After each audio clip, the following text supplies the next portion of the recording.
자, 사람들이 사주 팔자를 철학관이나 아니면 점집에 가서 보다 보면 이런 얘기를 많이 듣습니다. 당신의 팔자는 상당히 세다. 아니면 팔자가 사납다. 듣기에는 어감이 그다지 좋지는 않습니다. 특히 여성분들이 그런 얘기를 들으면 그다지 이렇게 기분이 좋지는 않은데요. 물론 뭐 사람마다 생각이 다르기 때문에 받아들이는 걸 어떻게 하느냐에 따라 좀 다르긴 하지만 오늘은 이 사주 명리학에서 말하는 특히 여성분들한테 팔자가 센 사주, 팔자가 좀 사납다고 하는 그런 사주가 몇 가지가 있는데 어떤 게 있는지 알아보도록 하겠습니다. 제가 지난번에 올린 영상 중에서 두 가지를 말씀드렸는데요. 오늘은 이어서 다른 부분에 대해서 한번 알아보도록 하겠습니다.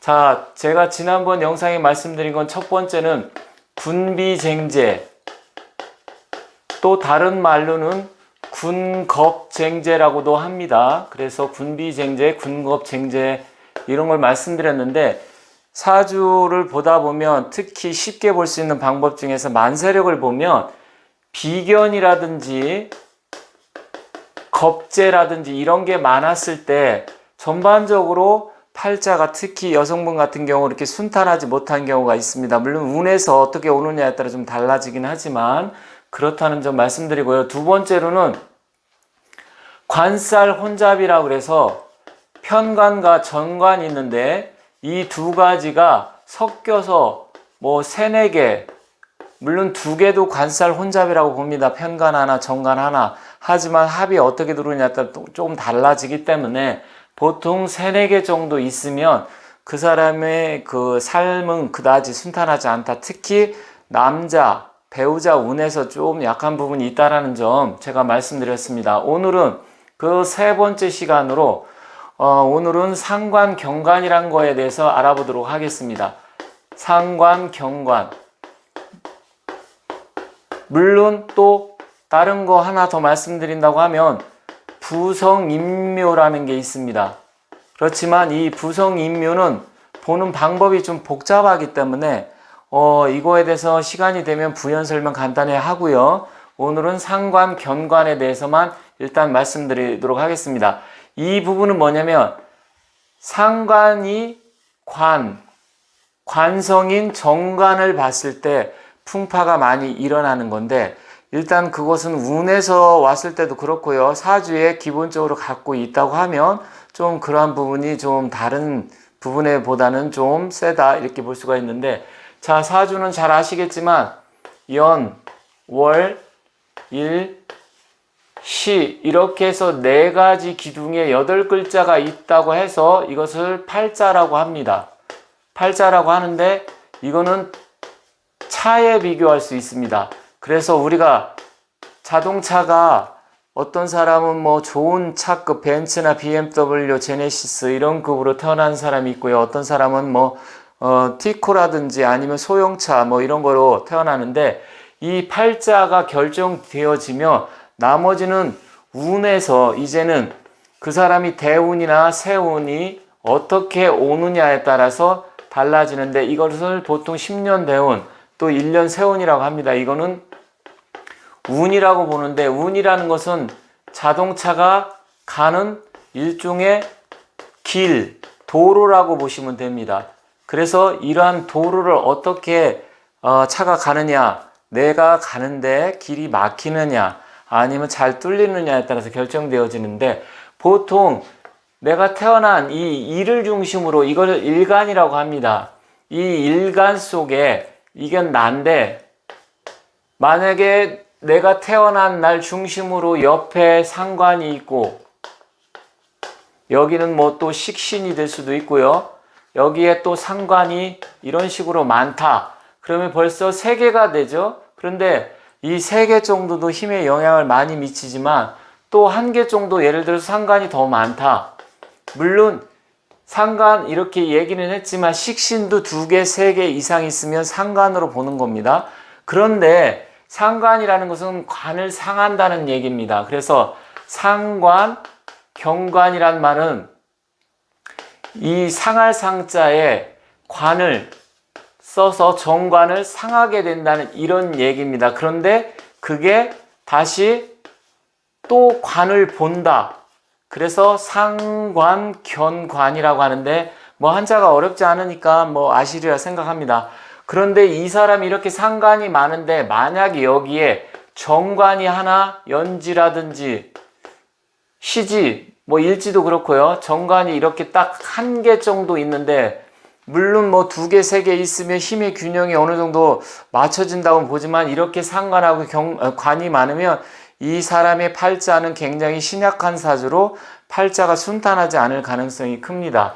그렇지만 일단 오늘은 이 상관, 경관에 대해서 일단 말씀을 드리려고 하는데 자 보세요. 상관을 갖고 있는데 지지에는 이렇게 정관이 있다 하면 상관이라는 것은 관을 친다, 상하게 한다 이런 말이라고 했습니다. 그런데 이 관을 보게 되면 결과적으로 여자 입장에서는 상관이나 식신이 이렇게 많은데 관이 달랑 하나 있을 때 이 관은 상관은 관을 상하게 하기 때문에 결과적으로 남편 덕이 없게 됩니다. 주로 여성의 사주팔자를 우선순위로 따진다고 하면 주로 볼 때 가장 중요한 것을 물론 사람마다 좀 다르게 보지만 저는 여자 팔자는 관성이 중요하다고 봅니다.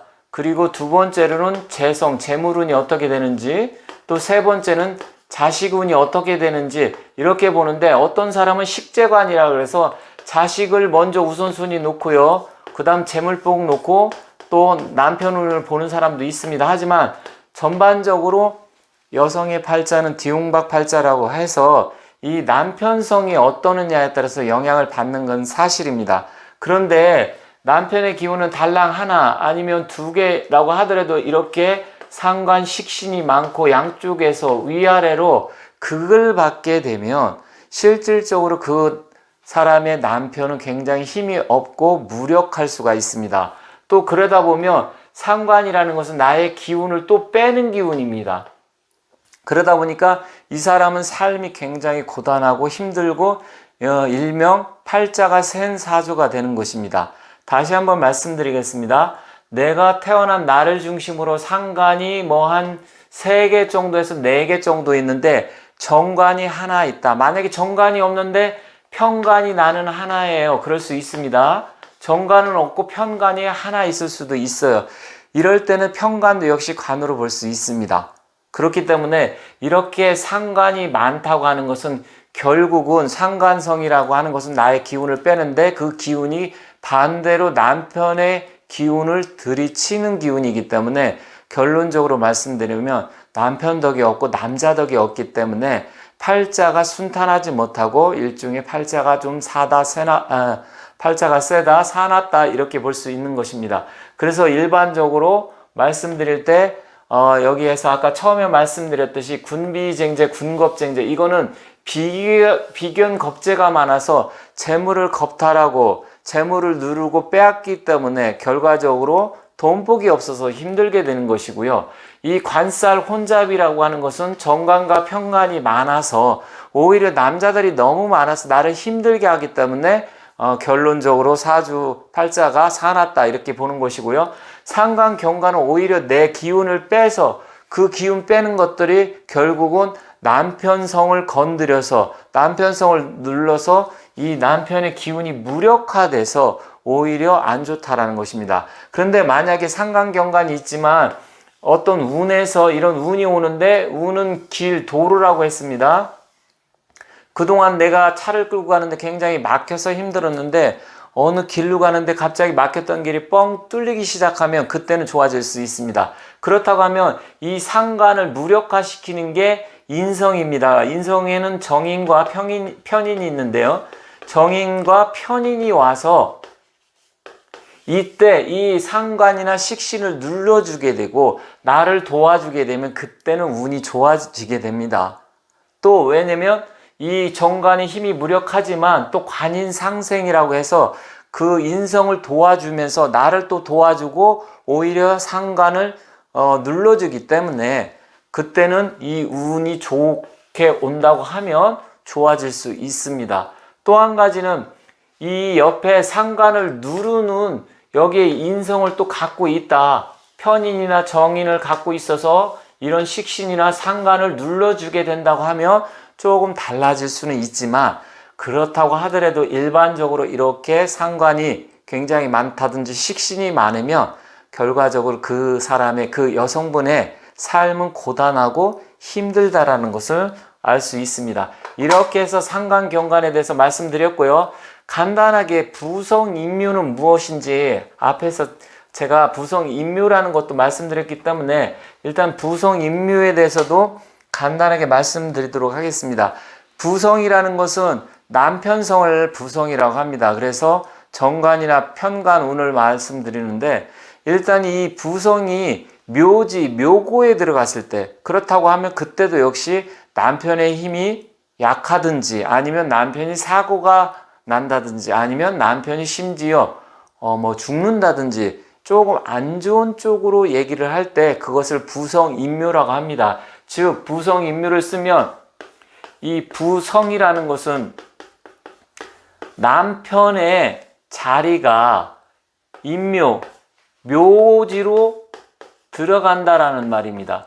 역시 이것 역시도 약간은 팔자가 셀 수 있고 사나울 수 있지만 혹시 모르죠. 내가 그 남편을 좋아하지 않았는데 남편이 돈이 많았는데 실제로 무슨 사고로 인해서 잘못된다 하면 그것을 많지는 않겠지만 그것을 또 좋아하는 사람도 있긴 있습니다. 세상에는 수많은 사람들이 있기 때문에 그럴 때는 혹시 좋은 쪽으로 작용할 수는 있겠지만 결국은 남편의 힘이 무력화돼서 꼭 묘지로 들어가서 죽는다는 얘기는 아니지만 힘이 무력화됐을 때 그때도 역시 안 좋은 결과를 나타낼 수 있습니다. 하지만 이 부성인묘라는 것은 이게 좀 설명을 드리려고 하면 조금 어려운 부분이 있습니다. 그것은 내가 태어난 날에 이 일간과 일지를 중심으로 해서 삼합의 기운이 어떤 식으로 작용하느냐 여기에 따라 좀 달라지기 때문에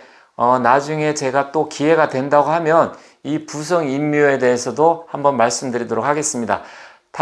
다시 정리를 하게 되면 제가 지난번에 다른 영상에 올려놨던 첫 번째 군비쟁제나 군겁쟁제가 됐을 때, 두 번째로는 관살 혼잡이 됐을 때, 세 번째는 상관경관이 왔을 때, 그리고 네 번째는 부성인묘가 됐을 때, 물론 그 외에도 원진살이나 파살이나 여러 가지 몇 가지가 더 있습니다. 그래서 한두 가지만 놓고 본다고 하면 운이 좋으면 운에서 구제를 받을 수 있고 또 좋아질 수는 있습니다. 하지만 이게 두 가지, 세 가지 부성인묘도 있고 관살 혼잡이 있다든지 군비쟁제가 된다든지 아니면 상관경관이 되는데 부성인묘가 된다든지 이렇게 됐을 때는 그게 더 중중해지기 때문에 그때는 정말로 사주팔자가 힘들고 어렵고 사납다 이렇게 볼 수 있습니다. 자, 오늘은 이렇게 해서 제가 좀 설명이 어쩌면 좀 어려울 수 있습니다. 하지만 상관경관 정리를 하면 내 사주팔자에 상관이나 식신이 세네 개가 있고 정관이나 편관이 하나가 있을 때 이때는 이혼수도 있게 된다든지 아니면 남편성을 내가 눌러버리고 내 자식이 나면 이때는 자식을 낳고 나서 득자 부별, 득자 이별, 그러니까 자식을 얻으면 이별을 한다라는 소리입니다. 그래서 자식을 낳고 나서 헤어질 확률이 훨씬 더 높아집니다. 어쨌든 오늘은 상관경관에서 물론 상관경관이 이 관제수라든지 직업의 변동이라든지 이런 것도 나타낼 수 있습니다. 하지만 오늘은 여성분들의 사주팔자에서 좀 사납고 센 사주, 팔자가 센 사주를 말씀드리기 때문에 직업적인 것은 일단 빼고 이렇게 상관경관이 된 사주는 좀 어려움이 많다라는 점 여러분께 말씀드렸습니다. 저는 다른 영상을 갖고 다시 찾아뵙도록 하겠습니다. 감사합니다.